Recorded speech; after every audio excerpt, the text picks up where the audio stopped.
Welcome. In this video I'm gonna show you how you can pair your Fresh and Rebel Twins Free with your iPhone.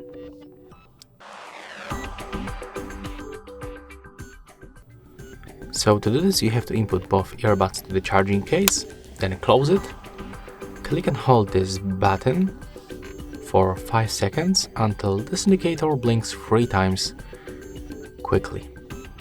Right now we can release that button and then simply open this charging case. Next we have to remove the left and the right earbud. And right now, after a few moments, the left will start blinking. It means that we are on the pairing mode. So we have to open the settings on our iPhone, go for the Bluetooth, turn it on. And next, take a look for other devices list and select Twins Free from the list.